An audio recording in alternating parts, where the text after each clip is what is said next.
Kasi sabihin ako sa lumaki na mali talaga ang doctrine of salvation. When I went to seminary and I read my Bible every day after na nag-graduate ako or nakatapos ako sa aking seminary, hindi ako tumigil talaga sa pag-open ng aking Bible. In fact, meron akong Bible ngayon na binili 2 weeks ago. Iba ang translation. Kasi parang halos nakikita ko na lahat ng mga ano dito sa Bible ko para iba na naman yung translation niya. Kasi ito kasi yung ginamit ko sa seminary kasi NASB talaga doon. Kasi ito pinaka-close ng translation sa Greek at saka sa Hebrew. So ito yung pinapagamit sa amin. So NASB 95 yun yung pinapagamit sa amin. So, ready na lahat? Born again na kayo ha? Hindi na kayo masaway. Born again. Okay. We will go now doon sa sinasabi ko born again Christian or ikaw ay nagiging Christian. Nung ikaw ay nagiging Kristiyano, yan lang yung calling mo. Why? Bakit ka tinawag ng Panginoon and then nasa body of Christ ka na? Bakit yun lang ang calling ng Panginoon? Hindi specific yung tawag ng tao, kundi tinawag ka sa body of Christ. Bakit? Ito yung sinasabi, because Christian is complete in Christ. Nako, baka hindi nyo kayang tanggapin yan. Pero yan ang katotohanan. And if you will open your Bible and carefully study the Word of God, you will see a lot of jewel, yung precious stone, precious word ng Panginoon that would encourage us who we are after we got saved. Sino ba tayo nung na-born again tayo? Yan po yung sinasabi ni Apostle Paul. Now, I will give you, napakadami nito, pero ito lang konti ko, i-share ko sa inyo because of time constraint. Ito, una-una, for Him, Colossians 2:10 o 9:10, for Him, Jesus Christ, all the fullness of deity dwells in bodily form. In other words, si Jesus Christ, yung God na nasa katawang tao. Right? Si Jesus Christ, yung God na nasa katawang tao. Look at the next phrase. In Him, in Jesus Christ. Nasa kay Christ na tayo. Di ba? In Him, sabi dyan, you have been made what? Complete. And He is the head over all rule and authority. Siya yan yung King of Kings, and we are in Him. Ang banal na Espiritu ay nasa atin na, and we are made complete. Whatever happens sa inyo, mga kapatid ko, pwede ko na kayong tawagin kapatid ngayon. Ang lahat ng mga kapatid ko, ano man ang mangyari sa atin, you are complete in Christ, and the moment it will happen, you will go straight into the presence of God. Because you are complete. You are complete. Now, bakit pastor? Yung iba naghihirap ganito, complete ka spiritually, but meron in the body of Christ, katulad ng sinabi ko sa inyo, in the body of Christ, you have to work. Kasi pag hindi ka nag-work, hindi ka makakainin. Right? Yan ang sabi. Kung gusto mo maging maayos ang buhay mo, mag-work ka, mag-aral ka, mag-work ka. Wala pong lamang ang Christian dyan at saka ang believer. When it comes to this world, wala pong lamang ang Christian. Ang lamang ng Christian, meron siyang right, meron siyang instruction, pero kung tamad ka, wala rin. Wala rin. Pero nakita mo yung mga masisipag, mga unbeliever, kasi kung minsan mali yung belief natin, na tayo kay Christ, wala na tayong gagawin. No, mas lalo tayo magtatrabaho. Because representative tayo ng heaven. At walang create ang Panginoon na tamad. Sorry for the term. Nakita mo yung mga cum laude, summa cum laude, top notcher sa board exam, karamihan doon, hindi Christian. Kasi equal, binigyan tayo ng talent. It so happen na tayo ay may banal na Espiritu. Dapat mayroong guidance. Pero yung guidance, ini-ignore natin. Hindi natin sinusunod. Kaya sila, hindi sila, parati silang merong insecurity. Kaya magtatrabaho ng maayos. Pag-aaral ng maayos kasi insecure. Pero tayo, na sobrang secure, nakaupo na lang nila. Tapos makikita natin, bakit magaganda ang building nila? Bakit magaganda ang sasakyan? Bakit magaganda ang trabaho? Bakit mga gwapo? O dahil tayo, hindi marunong magdilamo. sila ayos na ayos. Kasi yun ang tuhunan nila. But we as Christian, dapat tayo ang model according to Apostle Paul. Di mo ba alam na model ang Christian sa community? Yan sa church na yan, kaya yan masipag, magaling sa trabaho. Yan sa church na yan, magandang empleyado yan dahil hindi nagsisinungaling. Hindi nalilate. Dapat ganun tayo. We are complete. All we have to do is to exercise the gift and the talent that God gave us even before the foundation of the earth. Problema kasi natin, na sobra-sobra na tayo sa ating kumpiyansa. Actually nga, hindi nga kayo saving. Ngayon na kayo saving. Kumpiyansa kayo, kaya ngayon, okay lang ako. Hindi po. Kung hindi nyo masasamain ko, nung nagtrabaho mo ko, lahat ng company gusto ko i-hire. Eh, nakita nila sa akin, sorry, hindi ko ito pagmamayabang. Nakita nila sa akin na I am dedicated to my work. Dedicated ako, hindi ako nalilate. Lahat ng mga assignment ko, ginawa ko. At nandito yung aking classmate, graduated ako with honors. Bakit binigay ko lahat? That is how Christians should act, should lead. Kaya kanina yung tinanong yung ating sister dito, bakit hindi walang leadership? Hindi naman nagpa-function as leader dahil walang alam. Yan ang problema. In fact, we are complete in Christ. Did you know? Ang promise ni Jesus Christ, ito hindi ka naman naiintindihan ng bakit. Ang promise ni Jesus Christ, I will give you the Holy Spirit to be your helper. Did you understand that? Helper. In other words, ako mag-initiate, the helper ko is Holy Spirit. Ganyan sa ngayon, pupunta ka ba sa ganun? Bahala na si Lord. Hindi po magtrabaho yun. Mag-ipon kayo. Hindi ba? Ginagawa na lang alibay sa katamaran eh. Alibay na lang si Lord. Bahala na si Lord. Sa amin, pag may convention ko, sasama ka ba sa convention? Bahala na si Lord. Kung ako tatanungin nun, mag-iipon ako, I will give my best because I really want it to be in the convention. Hindi ba? Siguro si Pastor Rocky, nakakarinig din niya na ganyan. Bahala na naman. Sorry to say this, ako lang na hindi lang. Naiinis ako. Kaya nung ako nagtatrabaho sa corporate as head of the department, ang dami kong kaso sa labor. Ang dami ko talaga yung nagtatrabaho.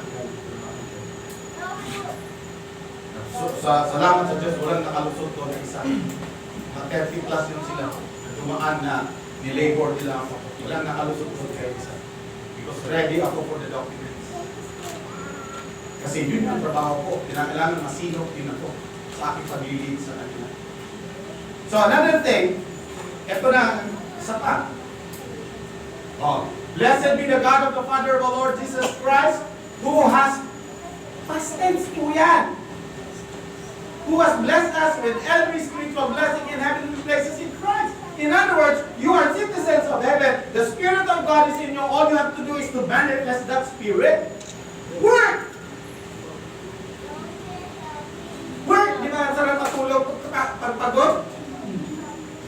Yung iba, hindi makakatulog. Pero lang ginagawa eh.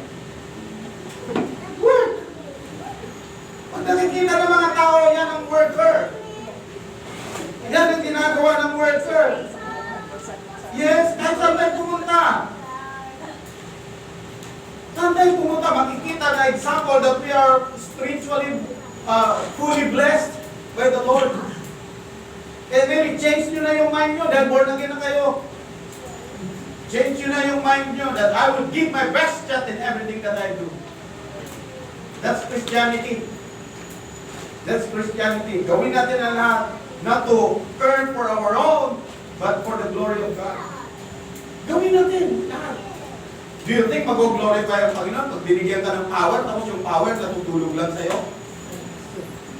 Halimbawa, isang military, binigyan ka ng machine gun. Yung machine gun, gagawin mo ng tungkod. Hindi po, ginagamit po yun. Ang dami po natin.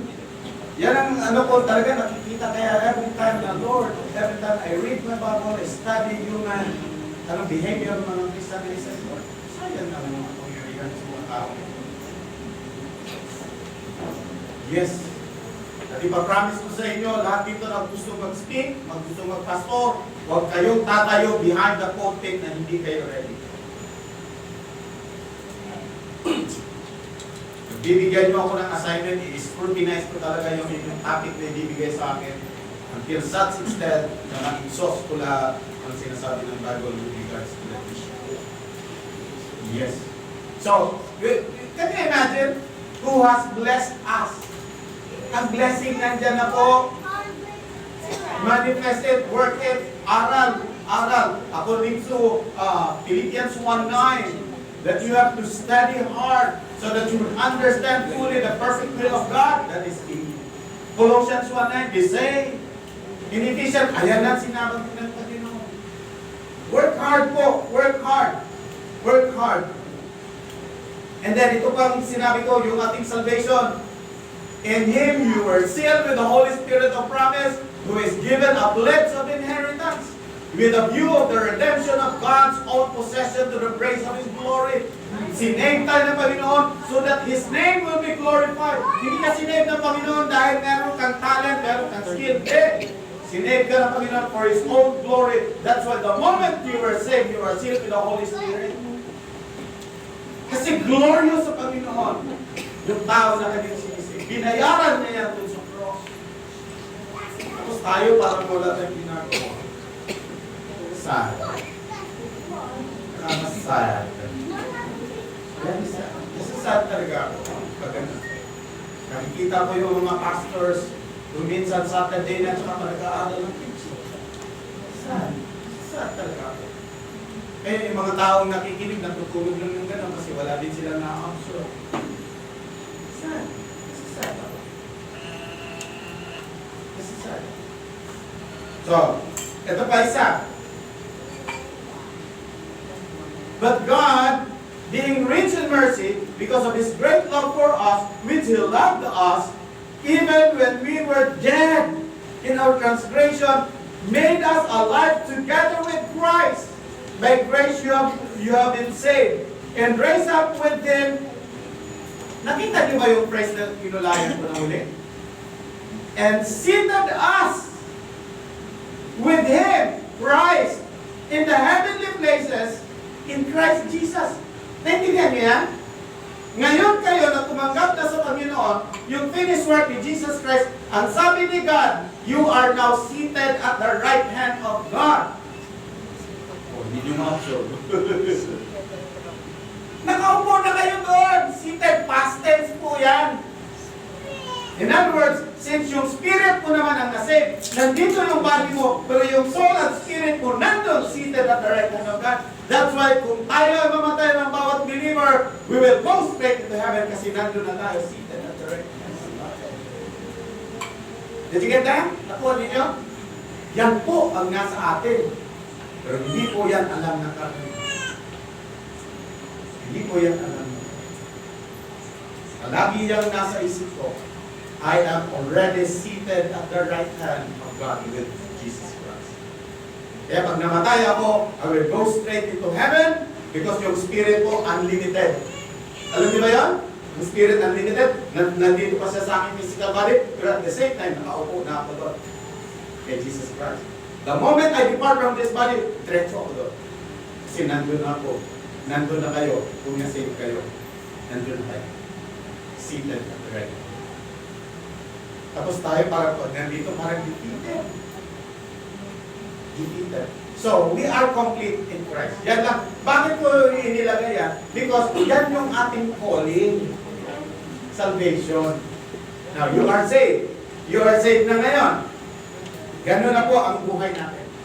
Nandun na tayo, seated at the right hand of God. We belong now to the body of Christ. Nandun na yung mga pangalan natin. Nandun na tayo lahat sa body of Christ. At whatever happened, itatas ng Panginoon yan someday.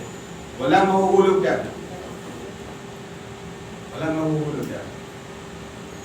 Nor power according to Romans 8:32, nor power, nor demons, nor whatever can separate us from the love of God. So say tayo, all you have to do is to work hard. Work hard. Work hard. Yan po ang ating calling. Yan po yung ating calling. Pag save ka na, nandun ka na. Save ka na. Work hard. So, pagdating ng panahon na magseseparate na tayo, kasi yung place kasi sa heaven, holy and perfect. Did you know that? Holy and perfect. Kaya yung katawan natin, hindi yan qualified doon. Hindi siya qualified. Kaya iiwan natin to sa memorial. Pag may pera. Pero pag walang pera, cremation. Okay? Iiwan natin to kasi hindi to perfect. Tapos magagamit natin doon, lalagyan niya ng resurrected body, yun ang perfect. Kasi kung ito perfect to, hindi na tayo mamamatay. Akit na tayo agad. Kasi hindi to qualified noon. At dineclare yan, from dust to dust. Babalik ka talaga. Eh, huwag kayo matakot mamatay. Huwag niyo ko titinan ng ganyan. Matakot pa rin kayo. Okay, aalis lang naman tayo dito. Alis. Ayaw ko namang sundin niyo ako, pero did you know that every day in-expect ko yun? That I will go to heaven. Every day. Kasi hindi ko naman alam eh. Kailan ako tatawagin ng Panginoon? Hindi ko alam. Pero nag-exercise ako. Makain ako ng mga healthy food. Di ba? Nag-aaral ako every day. Kasi hindi ko na alam. Kailan. Pero prepare ako. Ready ako. Every time na tatawagin. Kasi hindi talaga ito qualified. Yung aking body, hindi ito perfect. Arthritis ito. Yung katawan ninyo, may high blood, may galis. Galis ba yun? Hindi yan perfect. Kaya iiwan talaga yan dito. Iiwan yan dito. Okay? Iiwan yan dito kasi papalitan niya ng resurrected body in the presence of God the moment He returns. Okay? So dapat maintindihan din po natin yan. So, it's very clear na. Kaya tayo tinawag sa salvation because in salvation, in Christ, we are complete. Okay? Lahat ng anghel, complete tayo. Kung magre-reklamo kayo, Pastor, bakit ganito ang buhay ko? Magtrabaho at mag-aral kayo. Para magiging maayos ang buhay. Right? Did you know that if you really strive hard, God will guide you? Kasi siya yung i-engine. He is the helper, the Holy Spirit. Work in Philippians 2, He is working in and we are working out. Tama? Magbibigay siya ng instruction, magbibigay siya ng conviction, magbibigay siya ng desire, magbibigay siya ng love. So, express lang natin yan. Express lang natin yan. Kaya kung tayong mga nagtatrabaho sa corporate, gusto kong sabihin sa inyo, give your best shot in everything. Huwag malilate. Dapat excellent eh. Excellent and right now. Para makita nila, wow, heavenly citizen. Yeah. Eh napaka-pangit na. Yung mga Christian pa sa workplace na hindi magaling. Dapat ayusin.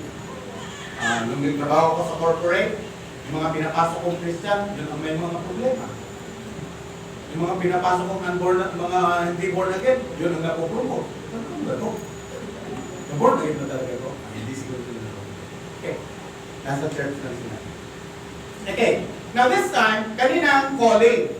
Right? So, calling natin is salvation because we are complete in Christ. All the blessing is there and we are now seated at the right hand of God. So, very clear yun. Gusto ko maintindihan ninyo yun because that's the only time na masasabi mo, who am I in Christ? You are complete in Christ. You are citizens of heaven. You are seated at the right hand. All the blessing is there. Citizen of heaven ka. Diba? You are the temple of the Holy Spirit. So, all you have to do is act. Gawin mo na lang kung anong tama. And then, kanina sa calling, so nalaman na natin, ito lang yung calling, this time we will go to the conduct. Ano ba ang conduct dapat ng isang Kristiyano? Ang illustration ni God. Ano ba ang conduct dapat? So, nasabi ko dyan, according to Colossians 1:9 and 10. So we have not stopped praying for you. Apostle Paul is praying for us. For you since we first heard about you, nung na-born again kayo, or naging Christian kayo, we ask God, prayer, that to give you, what is that? Complete knowledge of His will, and to give you spiritual wisdom and understanding. Kung kayo talaga nag-aaral ng Bible, if you try to look at it closely, 3 times, binanggit yung cognitive. Are you aware kung ano yung cognitive? Ina-address ang mind. Look at that. Complete knowledge, spiritual wisdom, and understanding. You see? excellent dapat ang Kristiyan mo. Eh yung question kanina na hindi kaya mag-lead dahil hindi naman nag-aaral. Yan ang instruction. Nung na-born again daw, sabi ni Apostle Paul, nung naging Christian ka, pinag-pray niya na magiging complete in knowledge of His will and give you spiritual wisdom and understanding. Right? Ganun dapat tayo. That should be our conduct. That should be our attitude or behavior. Ganyan po dapat tayo, mga Kristiyano. Kailan ba natin nabuksan muli ang ating Bible? Waling. Hindi nabuksan. Then verse 10. Then the way you live will always what? Always honor and please to the Lord. Kumusta naman ang ating mga character, attitude? Yan ang sinasabi. And your lives will produce every kind of what? Good fruit. That should be our conduct, folks. Ni-remind tayo ng Panginoon. And at all the while, you will grow as you learn to know God better and better. You see? The moment ka na nag-aaral ng salita ng Diyos and you put it into practice, you will grow better and better and better. Kaya wala sanang Kristiyano na, kumusta ka? Ganun pa rin. Di ba narinig mo yan? Oy, sister, kumusta mo talaga tayo kita?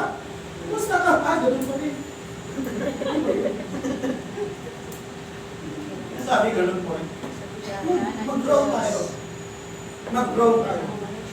Kung nag-aaral po ako sa Bible School at classmates ko si Pastor Rosso, ang layo na po. Ang dami ko na po. Yung sabi ko nag-aaral. Ang layo, super layo. Because we have, mamaya malalaman niyo na, we have to do our best in everything. In everything. Because we are the representative of God in this planet Earth. And then, ito pa. And now, sabi ni Apostle Paul, continuity yan dyan. 9:10, ito naman 2:6 and 7. And now, just as you accepted Christ, Jesus as your Lord, na naging Christian ka na, you must continue to what? Follow Him. Continue po. Continue po. Sabi mo sa katabi mo, continue daw. Continue po. Continue daw. Continue. No. Continue. You must continue to follow Him. And then, pag yun ang ginagawa mo, look at verse 7. Let your roots grow down into Him. Lumalawak ang roots mo. Malawak. And let your lives be built on Him. Wala kang gagawin pag hindi niya binigyan ng instruction. Nakapatong yung buhay mo kay Christ. Then your faith will grow strong in the truth you were taught. Lahat ang itinuturo dito, kung alam mo tama, put it into practice and you will grow. And you will overflow with thanksgiving. Ang tao ngayon, mas maraming reklamo kaysa sa thanksgiving because they are not following the instructions. Yun lang naman. In everything give thanks. Wala namang nagsasabing ganun. In everything give thanks. Kundi in everything complain. Ganun tayo. In everything give thanks. Now, another thing. So, clear sa inyo? Isulat nyo kung ano yung questions inyo and I will answer that one by one later on if you would try to ask questions. Okay. So, ang ating conduct and then salvation, sabi ko, salvation calls us to serve one another. Yan lang po. Yan lang po. Dito sa church, we are called to serve one another. Hindi po ako pumunta dito for the sake na mag-preach ako sa inyo. Dahil may alam ako. Hindi po ganon. Nandito ako because I am at service sa inyo. Did you know that? Service, servant nyo ako dito. Tingnan nyo kayo, nakaupo lang ako, nawawala na yung boses ko. Because servant ako. Servant nyo ako dito. I am of service to you. Ditirin nyo, kung hindi ako dinala dito ng Panginoon at serve sa inyo, hindi pa kayo save. Diba? Hindi pa kayo save. Okay, dahil may servant, nag-labor para sa inyo, ayan, save kayo. Right? Ganun din kayo. Ganun din kayo sa iba. Tulong tayo. Tulong-tulong tayo dito in the body of Christ. That should be our purpose. Now, look at this. Therefore, sabi ni Apostle Paul, by the way, kung mag-read kayo ng Ephesians, yung Ephesians chapter 1, chapter 2, chapter 3, it shows who you are in Christ. Lagyan niyo yan sa mind niyo.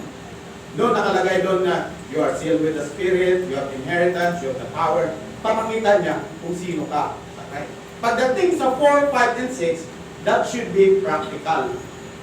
Kung ano yung natutunan mo sa 1, 2, and 3, ipapractice mo yan sa 4, 5, 6, and 7, at 4, 5, and 6. Okay? So, at least may guidelines na kayo. Kasi mamaya, i-encourage ko kayo na yan lang muna basahin nyo habang nag-aaral kayo ng Bible. Ephesians lang po. I-encourage ko kayo mamaya. Pero nauna na. Okay? So, sabi dyan, therefore, I prisoner for serving the Lord. In other words, nakakulong lang ako dito. Wala akong ginagawa kundi serve the Lord. Beg you. Nakikiusap ako. Kung sa Old Testamento, sasabihin ni Apostle Paul, I'm commending you. Pero hindi dito, we are no longer under law. Eh, sinabi niya, beg you to lead a life worthy of your calling. Yung calling natin kanina, tinawag tayo dito, for you have been called by God. Tinawag tayo na ganitong klaseng buhay. Nag-sacrifice si Christ dyan. You have to manifest all those things. Yes, yes. Therefore, live like a Christian. The light of Christ should shine on us. In other words, kung ikaw ay Kristiyano, anong tawag din sa Tagalog? Magpaka-Kristiyano ka. Tama ba yun? Magka-Kristiyano ka. Hindi yung sa opisina, sa workplace, hindi alam na Kristiyano ka. Napakasakit mo. Sabi dyan, work worthy of your calling. Ito ba isa? Ito yung gagawin natin. Now, accept one another who is weak in faith. Meron talagang aakyat dito na weak in faith. Anong gagawin nyo? Pag nakakita kayo ng weak in faith dito sa church, kung saan na masisista ko, ang tanong talaga yan. Masisista, yan yung yan. Hindi po, tulungan daw natin sila. We belong to one body. Pero bago siya umakyat dito, share nyo muna ng gospel of salvation.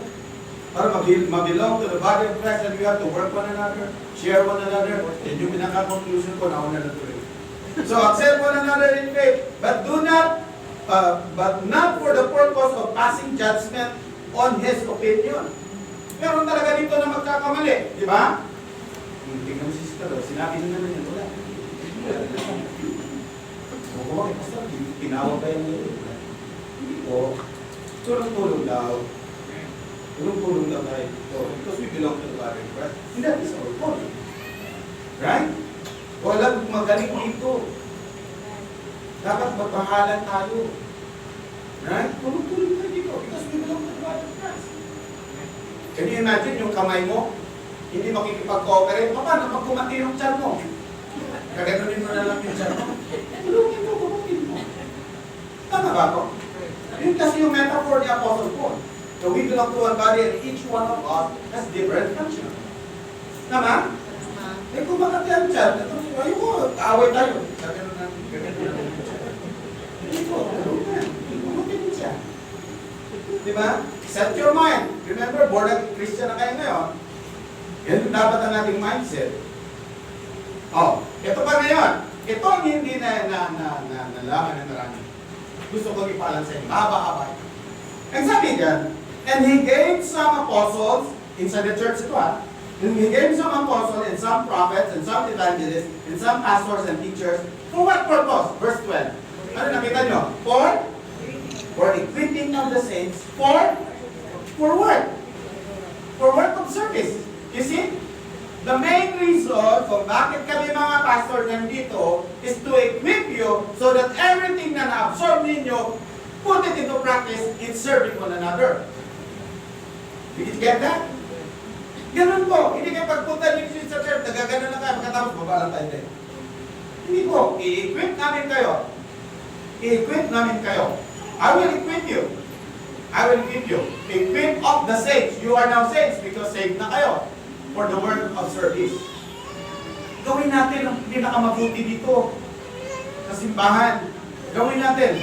Now, ang gusto ko kasing mangyari dito, ang sabi pa dyan, until we attain to the unity of faith.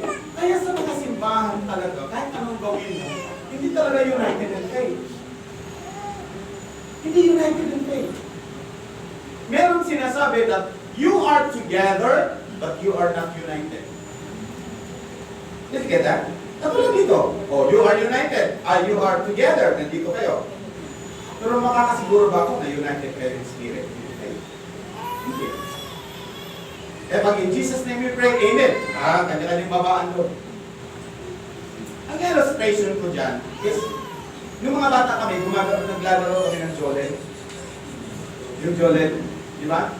Yung Jolet, inilalagay namin yun sa medyas. Bata ako. Ewan ko ngayon, paano yun, ikikip yung Jolet.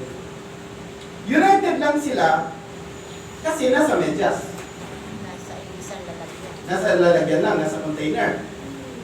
Pag binitawag ko yun, yung mga Jolet, gugulong niya kung saan. Yun ba yung united? Hindi. They were together. Pero pag wala na yung medyas, kanya-kanya na sila. Hindi po ganun ang church. Ang church po is like magnet. Ang magnet, kahit na hindi mo lagyan ng medyas yan, nagdidikit-dikit sila. Because they belong to the body of Christ. Ganun ang Christian. Ika dikit-dikit. Tama ba yung nakikinig yung illustration ko? So kahit saan kayo pumunta, you are one in spirit, one in faith, one body of Christ, and you have to work together for the glory of God. Ganun po ang church. Serving one another. Yan po yung kanda.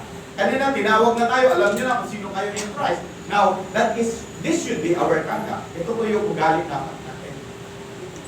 Now, isa pa sa gusto kong malaman ninyo dito is this.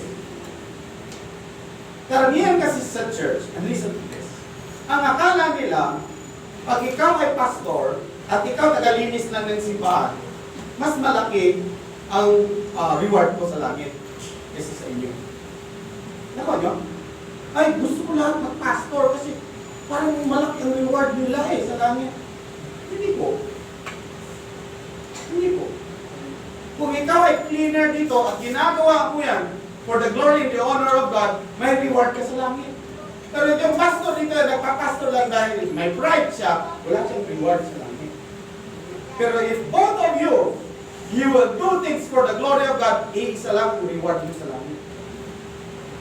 Eh bakit ngayon yung iba, ayoko na yan, gusto ko ganito trabaho, gusto kong ganito, gusto kong ganito, gusto kong... Hindi po. Hindi po siya ganun. Hindi po siya ganun. Now, when it comes now to body of Christ, dito tayo magkakatanong. Yung mga nagsiserve ng pastor, they have the strong desire to know the Bible. And God appealed to their desire. Mag-a-appeal siya sa desire mo. Hindi tayo katulad ng law, nakatawagin ka sa personally. Meron po akong deep desire. Sabi ko, ano ba ang laman nito? Ano ba ang laman nito? Gusto kong nalaman kung anong laman nito. So I started studying the Word of God. Hindi ako nakontento, nag-enroll ako ng 4 years course in Bible school. Hindi pa ako nakontento, I went to seminary to get my master's degree. Nung nalaman ko na siya, o ano ang laman ito, nagbigay sa akin ng joy. Nung nagbigay ito ng joy, gusto kong i-share sa inyo para kayo din magkaroon ng joy. Hindi ako nagpastor for whatever reason. Nagpastor ako dahil alam ko ang Word of God, nasiyahan ako, na-bless ako, at gusto ko rin i-bless ako. Hindi yung sinasabi, tinawag ako ng pastor. Sure ka? Sino tumawag sa'yo? Sa Bible school, palagi naririnig namin yan. Hindi ka tinawag, sinipa ka ng pastor papunta sa Bible school. Meron kaming naririnig doon, tinawag ka ng pastor. So, that's true, naniniwala naman ako. Maganda po ang trabaho ko sa corporate. Accountant po ako by profession. When I learned the Bible, meron po akong joy na naramdaman sa aking heart. At gusto ko share this. Yun lang po yun. Yun lang po yun. Wala na po yun. And since then, nag-commit na ako sa Panginoon. Ako na nag-commit. Sabi ko kay Lord, Lord, hanggang sa mamatay ako, gusto ko na nag-commit. Yeah, kinumit ko na yung sarili sa Panginoon. Mamatay man ako, Lord, gusto ko nga na. By the way, nag-usap na kami ng asawa ko. Sabi ko sa asawa ko, Mami, pag nagsasalita ako sa pulpit at ulianin na ako, ilahin mo na ako pababa. Kasi gusto ko talaga mag-speak lang. Share the gospel. Gusto ko mag-service sa inyo. Gusto ko mag-serve sa inyo. Kaya pag dito sa church ninyo, kung ano ang desire ng puso ninyo, gawin mo the best. Tinawag kayo kumanta, mag-vocalize kayo. Hindi yung kakanta kayo dito para sinisigawan nyo yung audience. Yes. Yung pinili ko na nung una, hindi ko pa naman alam na magpapastor ako, hindi pa naman ako ganun kahit sa Bible, ang aking ministry ko is singing. Sampon? May bayad ko. Yung singing. Alam mo, nagpupunong ako sa kwarto. Nag-vocalize ako. Ako lang isa. At pinili ko pa talaga mag-vocalize pag madaling araw. Kasi doon na-stretch yung vocalize. Yung vocal cord pa lang. And then, nag-voice lesson pa kami. Yeah. How great is our God. Sing with me, how great is our God. And all will see how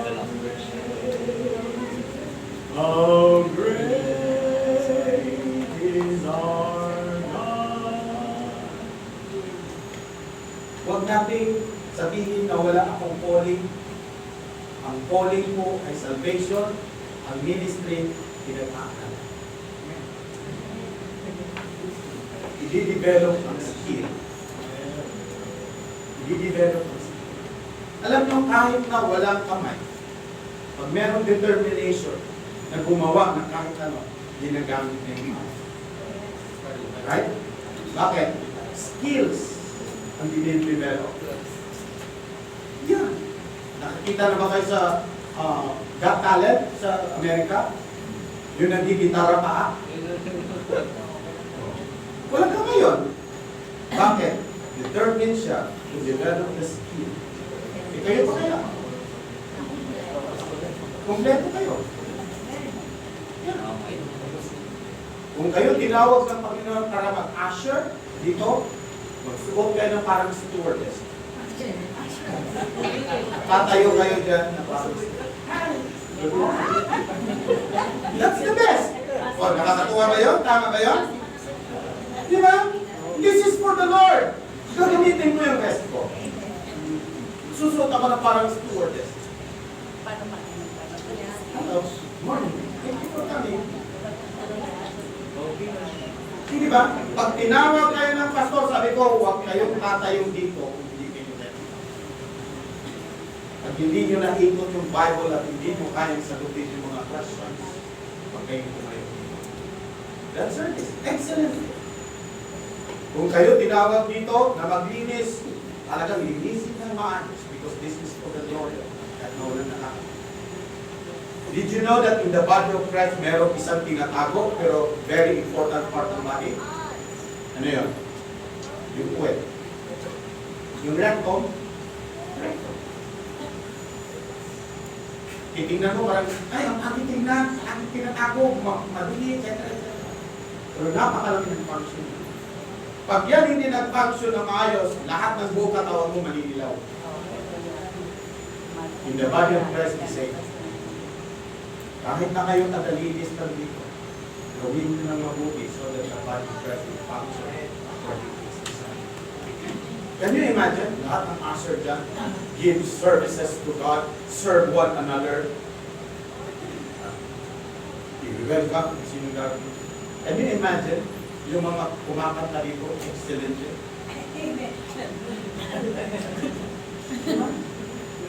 Yung mag-play dyan kahit sa bahay ng Pangangos kasi gusto niya talaga yung maayos.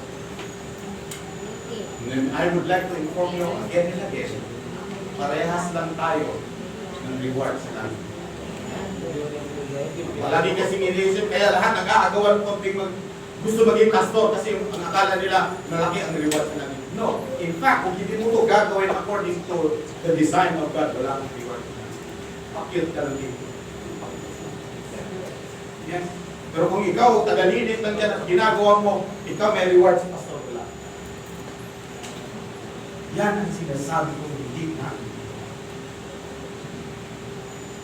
Lahat ng gagawin natin is to be equipping us to work for service. Excellent dapat.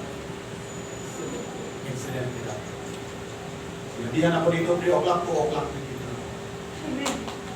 Saka naligo ako. Representable ako sa inyo. Pero this is the service. Di ba sa company, kung sino yung mga magagaling, siya yung napopromote. Kung sino yung mga magagaling, sila yung may mga increase in salary. Sila yung mga galing, sila yung may mga benefits. Hindi, doon ka mga God design. So, akin na save lang tayo ka na. Right? Yes. At ang pinaka-pattern ko dyan, isa to rin, pakakatulog ko. Si Apostle Paul, very zealous siya doon sa kanyang Judaism.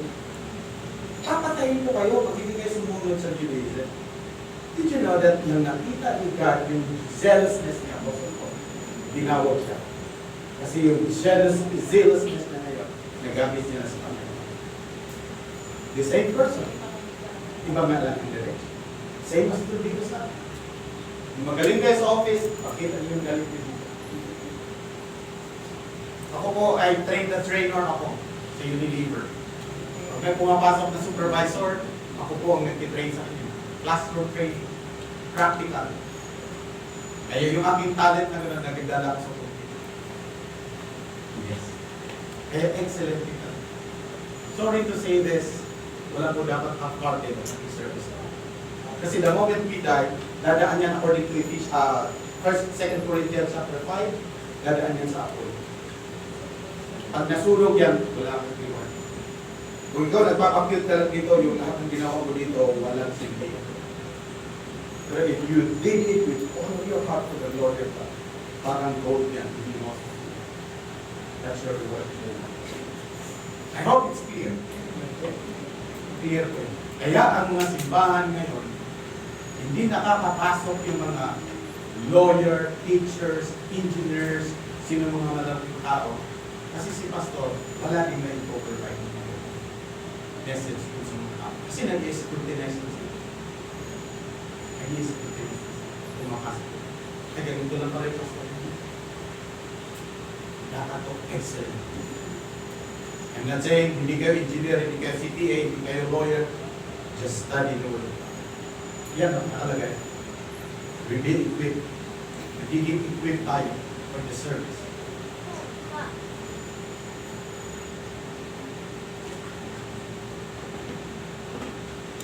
And then another thing. Ito yung dito tayo tinawag. Don't just pretend to love others. Ngiti-ngiti ka dito, hindi naman totoo ka lang. Di ba? Mahalin mo sila kasi bibigyan ko na body of Christ. Iluulit-ulit ko yan. Really love them. Totoo, mahalin mo sila. Kasi paano yung pupunta dito yung mga unbeliever kung wala namang pagkakaiba sa kanila ang ginagawa nila? Di ba? Kung pupunta, nag-aaksaya pa lang ako. Nag-aaksaya na ako pa lang. Sila naliligo yan. Tuwing umaga, Sunday morning, naliligo yan sila. Pero ganoon din naman para sa akin. Labig-labig, di na lang ako naliligo. Dito na ako sa bahay. Wala din naman nagbago sa kanila. Di ba? Yung sabi niya, love them. Hate what is wrong. Wow, sarap naman naman. Hate what is wrong. Ano yung mga mali, huwag natin gawin. Think what is wrong. Hold tightly what is good. Ano na maganda? Service. Serve tayo sa ating. Love each other with a genuine affection. Hindi lang love ang nilagay dyan. Ni Apostle Paul, kundi affection. And take delight, honoring each other. Parang nasisiya ka sa kapatiran mo na yung binagalan mo sila. Kaysa siraan sila, kaysa sabihan ng masama, kaysa sungitan. It's an honor. Ako ang principle ko sa buhay, never akong inaway, nang-away ako ng mga pastor kahit ang sasabihin nila. Kasi ang sa akin, vengeance is mine, says the Lord. Sabi ng Panginoon, Jing, huwag kang kumante, ako ang gaganti para sa'yo. Kahit naman sabihin nila sa akin, ganti lang ako, I'll protect you lang. Di ko alam, mamamatay na pala sila because vengeance is mine. Sigara, bahala niya. Diba? Ayaw natin si God. Sabi na ng Panginoon na we have to love each other. Yung punishment, bahala na si God. Yung punishment. And then, we as Christians, ang sabi dito, ang dami pa to, hate one another yan sa Bible eh. Kaya gusto ko sanang lahat sa inyo. For you have been called to live in freedom, my brothers and sisters. Freedom to what? Freedom to obey God. My brothers and sisters, but don't use your freedom to satisfy the sinful nature. Yung freedom mo na, gagawin mo kung kahit ano. Instead, use your freedom to serve one another. For the whole law, ito pinakamabigat yan. For the whole law can be summed up in one command. Love your neighbor. Dito kami pahaya, love mo ang ibang tao. Kasi love yourself. Dito sa loob ng church. Dito sa loob ng church. Kita natin that we will flourish without each other. Without each other. Now, clear na ang ating conduct that we have to learn. Now, pagdating naman doon sa leadership, ito ang sinasabi ko. Merong standard nilagay ko nila. Okay. Sabi ko nga sa inyo, pag nagtatrabaho kayo dito, na nasa puso ko for the glory and the honor of God, may reward sa langit. Pero kung hindi ka qualified, at kung qualified ka man, go to the standard. Go to the standard. Ibig sabihin, leadership kasi merong standard sila ng Panginoon. Meron sila ng standard. Kung hindi ka makapasa sa standard, the same reward you will receive in heaven kung maglilinis ka lang dito. Kung taga-welcome ka lang, nag-evangelize ka lang, hindi ka leader dito. Bakit? Kasi mayroong standard sila. Ito yung gusto ko isandot sana kanina, na yung may nagtanong. Ito yung standard. Standard set by God for the church leadership. Ito yung standard.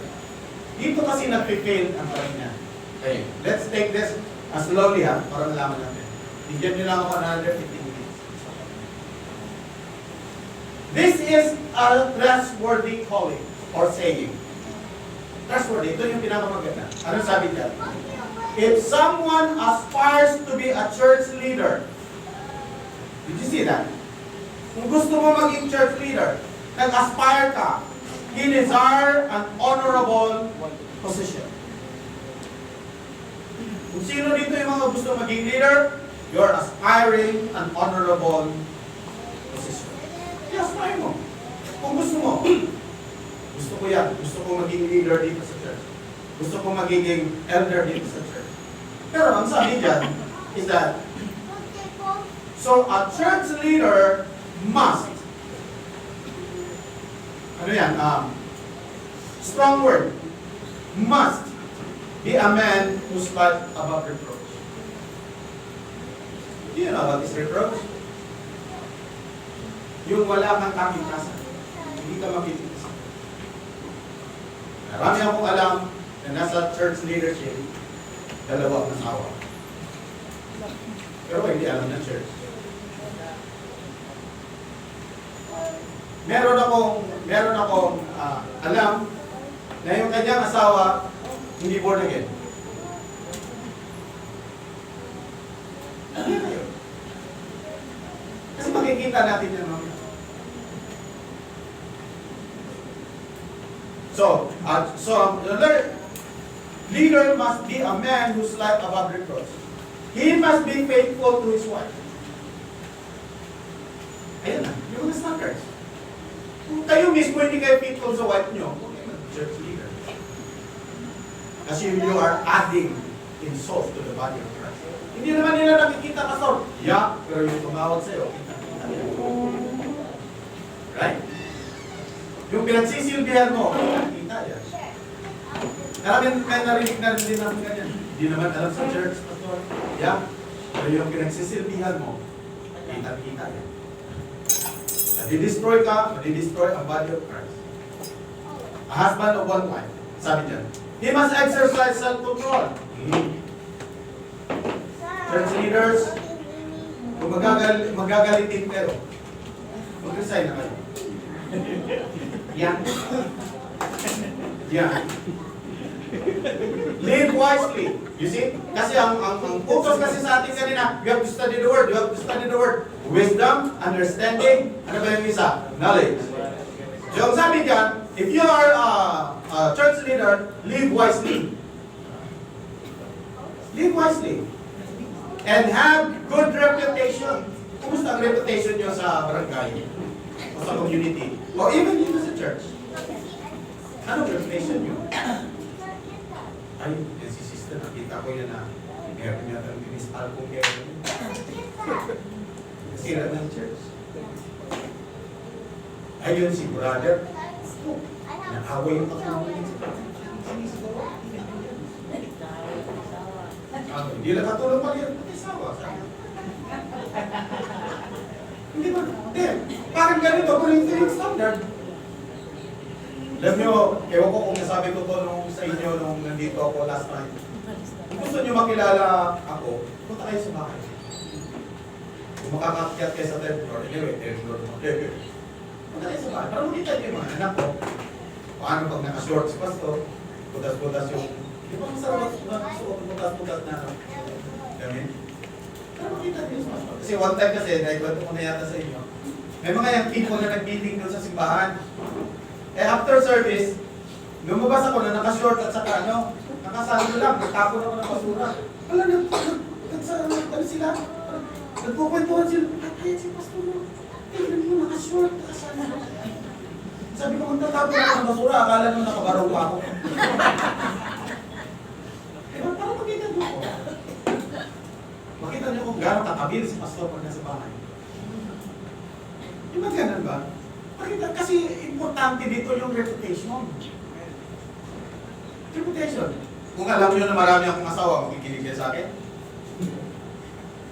Di ba? Ang ganun. Yan, sabi dyan, very strong. And have a good reputation.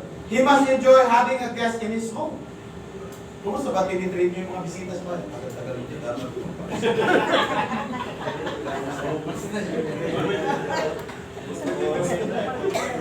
Pwede naman ko sa akin din kung talaga matagal na.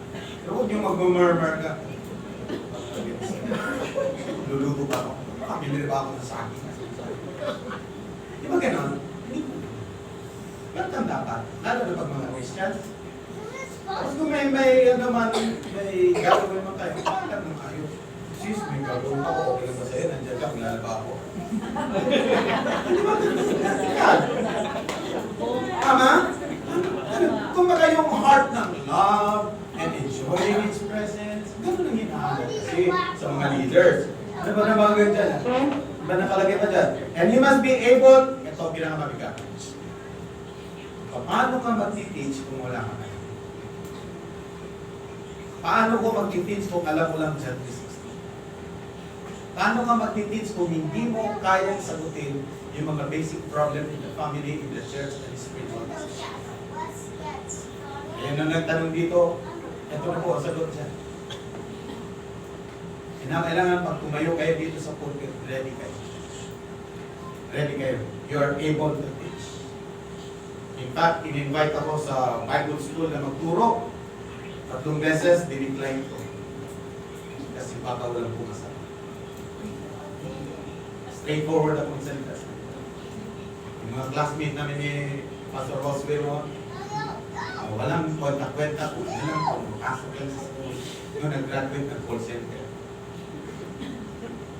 na saying na hindi naman dapat ang call center, pero ang sa akin kasi pag pumasok ka doon, dapat magpagamit ka. Although nagagamit naman sila. Pero we have to maximize the potential, the learnings that we have, so that everybody will be served carefully and properly. Yun ang sa amin. And then, he must not be a heavy drinker. Yung una kasi, or violent. Yung unang panahon kasi, pwedeng uminom ng wine kasi gamot. Pero sabi ni Apostle Paul, huwag yung heavy. Kasi gagawin ng alibay ngayon, lang mga tao ngayon, kahit nalasing, hindi naman ako lasing. Di ba? Hindi na halos makalakad eh. Kaya naman ako. Sabi ni Apostle Paul, huwag ganun. Hindi kayo pwedeng mag-handle ng church. Huwag ganun. He must be gentle, not quarrelsome. Mga pastor ng palaway. Naka-experience ka na mga pastor ng palaway. Gusto ko sana mga friend ko eh. Mga pastor, inaaway ako. Wala naman akong sinasabi. How would you explain this? Hindi na sabi yan sila. Oo nga. Yun ang opinion mo. But what the Bible says. Can you read this for me? Naaway na ako. Hindi kasi nagbabasa. Okay. He must manage his own family well. CJ, turo ka dito ng gospel, yung mga anak mo hindi born again. Hindi Christian. Di ba? You should know how to Hindi ka naman marunong mag-budget. Bahay. Kinakailangan i-run mo yung family mo ng maayos. Having children who respect and obey him. Di ba? May mga pastor yan, hindi ginagalang ng tatay. Ano mga anak? Paano yun? How can you handle the church of God? Kung ganun ka klase. Sabi ko nga kanina, yung mga nagtanong dito, kaya na po yung sugot. Standard. Yan ang standard. For if a man cannot manage his own household, how can he take care of God's church? See? Paano yun? Paano yun? Kaya nga sinasabi ko sa inyo kanina, you can do everything kung gusto nyo dito sa church as ministry, but please, if you are in the leadership, observe the standard. Observe, please. Observe the standard. Perfect ba yan, Pastor? Hindi. Nagkakamali din yan. Pero yung desire to set the standard high for the glory of God, yun ang kinakailangan sa church. At hindi lang yan, Pastor. Although, in-address ni Apostle Paul yung kay Timothy, turuan mo sila, mga church leaders, na dapat ganito ang standard. Isa pa na gusto ko ipakita sa inyo, sabi niya, Timothy 3:6-7, a church leader must not a brand new or new believer. Yan ang problema talaga. Marami mong problema dyan. Na hindi man lang marunong mag-exegete ng Bible. Hindi man lang marunong mag-arrange ng Word of God. At hindi lang alam ang Bible na mumobya lang sa internet. May problema talaga. May problema talaga. Because he might become proud. Kaya gano'n naman yung mga bata minsan. Hindi talaga maiwasan. Di ba? Nagiging proud. And the devil would cause him to fall. Pag na-fall na, sira na ngayon ang simbahan. Sira na ang pangalan nito. Meron akong alam na nagsabi sa akin, Pastor, yung aming pastor doon na, ayaw ko kung nakabuntis daw ng member, ang ginawa nila, sinulog nila yung church, binago nila yung church. Sabi ko, bakit naman, anong kinalaman dun sa, yung church dun sa ginawa ng pastor? Kinabago daw yung church kasi parang sa kanila talaga, ang standard ng pastor ay gano'n kataas. Gano'n naman sinabi niya Apostle Paul. Huwag naman to the extent na i-demolish yung church. Palitan lang yung pastor. Hindi ba? Palitan lang yung pastor. At palagi kong sinasabi dyan, pag mayroong problema sa church, unang-una is restoration. Kung palayasin, kung pagalitan, restore. Ay admonish ng tama. I-admonish ng tama, ipasubmit ng tama, i-restore. Ayusin siya. Huwag yung nagkamali na yung pastor, itutulak at sisiraan na. No. Sabi ko talaga yan sa kanya, huwag ganun. Sabi ng Panginoon, i-restore siya. I-restore siya. Tulungan, i-advise, kung ano pang tulong na magagawa na. Just to restore his soul and the family. Amen? Ganun dapat, i-restore. Pero kung talagang matigas, wala na tayong magagawa. Yan ang gusto mo, you can go. Pero kung magsasubmit naman, i-restore. I-restore. So, ang sabi dyan ni Apostle Paul is very clear. Also, people outside the church must speak well of him. Yung mga unbeliever, nakikita ba si Pastor dyan na kung anong ginagawa ni Pastor? Kailangan maganda din ang reputation ni Pastor. So, he will not be disgraced and fall into the devil's trap. Kasi pag si Pastor, ginawa niya dito sa church yan, tayong lahat dito, napipid tayo ng hindi magandang word at natatrap na tayo di same time. Lumalabas na lang ang church na parang club. Parang Rotary Club. Zumba Club. Yung mga nandito na lang tayo dito. O pag Sunday, nandito na lang kayo. Nandito na lang. O nakaupo na lang gano'n. Antayin na lang ng benediction. Kasi wala ng power. At maraming church na gano'n. Nakakala mo, yung Sunday, ang dami nila. Pero ang reputation ni Pastor, hindi na napipid yung mga tao. Parang club na lang. Swimming tayo! Nandun sila, swimming tayo. Kasi parang club na lang. Ang church po, dito po tayo i-equip spiritual. Kaya nga, sabi ko sa kanila, kung kayo man ay aalis sa church, isa lang supposedly ang reason. Hindi ka na napipid spiritual. Pero kung aalis ka sa church, ayaw mo nang hilatsa ni Pastor, di ba? Malis ka sa church, ang pangit ng kurtina, may mga itlog pa ng tray. May purpose yan. Di ba? Parang yung ano namin, pastor namin, ang pangit ng suot. Ibigyan ng bago sa pastor. Di ba? Yung kurtina, ayaw ko na, nagbutuhan kami, nanalo kurtina, ako lang mag-isa. Ayaw ko na. Pag hindi na, pero ito suggestion ko siya, very strong suggestion ko to. Pag hindi na kayo napipid spiritually, at si pastor kung ano-ano nang sinasabi at tinuturo, umalis na kayo. Umalis na kayo sa church. And ang purpose ng church is to feed us spiritually, to be equipped in service. That's the purpose of us. Binasa namin yan kanina. Amen? So I therefore conclude. Conclusion ako. Salvation is necessary to be qualified ministers of God. Maraming mga nagsisilver ngayon sa church na hindi talaga saved. I tell you, kayo nga, ngayon lang na-saved. Di ba? Hindi talaga sila saved. Alam ang Bible? Yes. Kasi si Satan alam din ang Bible. Okay? Puro mali lang nga ang context, si Satan. Salvation is necessary to be qualified minister. And serving Him is one of the most important principles of Christian faith. Serving Him. Ang purpose talaga ng pastor is to serve Him or to serve the congregation. Yan, nilagyan ko talaga yan dyan ng ibang kulay. Serving Him. And as a believer, are expected to do service in the body of Christ with joyful spirit. Hindi na pipilitan.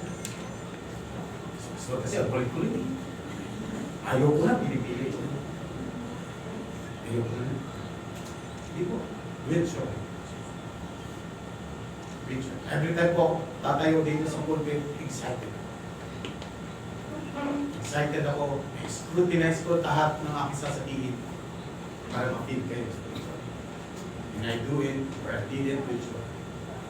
Tutuwa ko ako. Tutuwa ako. And ang desire na ng heart ko, Lord, sana everyday mag-preach. Sana yun ang heart ko. Kaya nga nung as member of Municipal Advisory, sabi ko kay Mayor, bigyan lang ako ng 15 minutes every Monday sa flag ceremony ng bawat barangay sa San Mateo. And I'm okay. Sabi niya, hatid kita ng sasakyan, no, Pastor? No, Mayor. Huwag mo motor lang ako. Yun ang sabi ko sa kanya. Gusto ko yun. Share na ako. Kasi gusto kong mamatay ako. The last air that I have to breathe, I want that I am teaching the word. Yun lang. Okay. Nung nag-resign po ako, ang dami pong tumatawag ko, kahit na consultancy, dito ka. No. I have to focus on studying the word. Para ma-fit yung aking congregation. That's my desire. That's my desire. Pray for me Dapat yun yung palagi kong lalakaran. Kasi tao din ako minsan napapagod, na-disappoint, help praying me for me na na-sustain ko yan. So, joyful spirit. And then, serve one another. Ito yung sinasabi ko. Biblical lahat yan ha. Nasa Bible lahat yan. Ano yung sinabi ko dyan?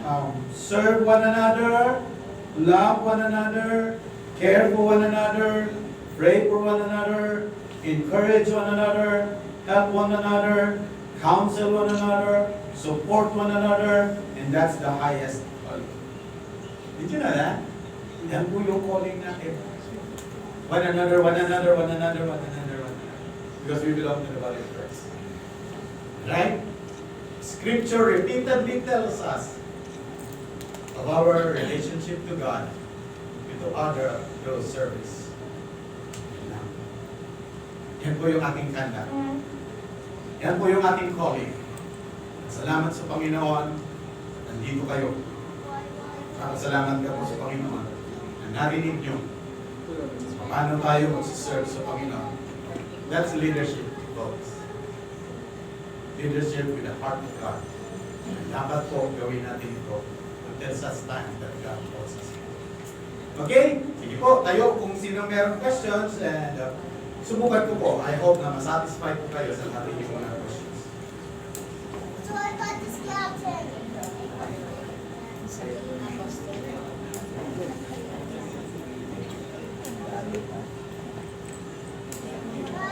Clear sa inyo lahat? Ha? Sigurado kayo wala kayong question na? Nakakatakot ba yung mukha ko? Hindi naman. Sabi ng nanay ko, gwapo daw ko eh. Sabi ng nanay ko yun, huwag kayo mag-drink ha? Sabi ng nanay ko yun. Okay? Sige po, kung wala kayong question, let's close with prayer. Can I close with prayer? Diba ate? Magpo-close na ako with prayer. Okay. Lord, tayo tayong lahat, tayo tayong lahat. Lord, salamat po, Panginoon, sa kasagutan, Panginoon, sa aming dalangin. When we started, Panginoon, na sasamahan niyo po kami. Nandito po ang iyong banal na presensya. We feel it, we understand it. At salamat po, Panginoon, sa lahat ng iyong revelation po sa amin sa hapon ito. Nawa po, Panginoon, ay lalagyan namin ito ng muscle, lalagyan namin ito ng action, lalagyan namin ito ng manifestation, Panginoon, sa aming buhay. Because this church, Panginoon, ay mag-grow, Panginoon, in number, in spirit, in faith, kung kami lamang, Panginoon, magiging faithful, Panginoon, sa aming calling sa buhay nito. Salamat po, Panginoon, kay Pastor Josue, at sa kanyang wife, Panginoon, si Ate Mimi, that you would continue to guide them, O God. Bless them, O God, and allow them to crave more of your word, Panginoon. Kung may share nila ito na mayroong conviction sa kanilang puso, so that the congregation will grow in spirit and in truth. Maraming salamat po, in Jesus' name, I pray. Amen.